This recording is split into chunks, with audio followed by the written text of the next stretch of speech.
జనసేనాని పవన్ కళ్యాణ్ గత ఎన్నికల్లో పిఠాపురం నుంచి ఎమ్మెల్యేగా పోటీ చేసి భారీ మెజార్టీతో గెలిచారు. ప్రస్తుతం డిప్యూటీ సీఎంగా కీలక బాధ్యతలు పోషిస్తున్నారు. ఈ నేపథ్యంలో పిఠాపురం నియోజకవర్గం ప్రజలకు ఇచ్చిన హామీలను నెరవేర్చేందుకు పవన్ కళ్యాణ్ ప్రయత్నిస్తున్నారు. ఇప్పటికే పలు అభివృద్ధి కార్యక్రమాలకు శంకుస్థాపన చేశారు. పవన్ పిఠాపురం ప్రజలకి ఇచ్చిన హామీని నెరవేర్చడానికి మెగా ఫ్యామిలీ కూడా ముందుకు వస్తుంది. ఈ క్రమంలోనే పిఠాపురం నియోజకవర్గంలోని 10.5 ఎకరాల స్థలాన్ని చరణ్ కొనుగోలు చేసినట్లు తెలుస్తోంది. ఈ స్థలంలో భారీ మల్టీ స్పెషాలిటీ ఆసుపత్రి కట్టడానికి ప్రణాళిక రచిస్తున్నట్లు తెలుస్తోంది. పవన్ కళ్యాణ్ పిఠాపురంలో మల్టీ సూపర్ స్పెషాలిటీ ఆసుపత్రిని తీసుకొస్తానని ప్రజలకు హామీ ఇచ్చారు.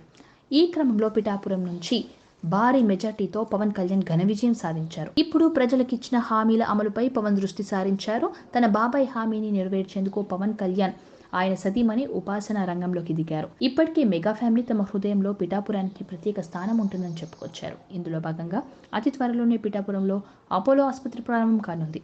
ఇందుకు సంబంధించిన పనులు కూడా మొదలయ్యాయి. అపోలో మల్టీ సూపర్ స్పెషాలిటీ ఆసుపత్రి కాకుండా నియోజకవర్గానికి అవసరమైన పలు పనులను చేపట్టడానికి సొంత నిధులను సైతం వెచ్చించడానికి మెగా కుటుంబం సిద్ధంగా ఉందని తెలుస్తోంది.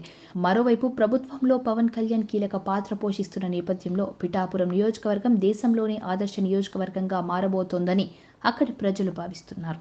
ఇదే సమయంలో కొందరు ఈ విషయంలోకి బన్నీని తీసుకువస్తూ మెగా కుటుంబానికి చెందిన వ్యక్తి అయిన బన్నీ కూడా పవన్ ని వదిలేసి వైసీపీ వైపు ఉంటే చరణ్ బాబాయి ఆశయం కోసం హాస్పిటల్ నిర్మిస్తున్నారన్న కమెంట్స్ చేస్తున్నారు. సబ్స్క్రైబ్ చేయండి.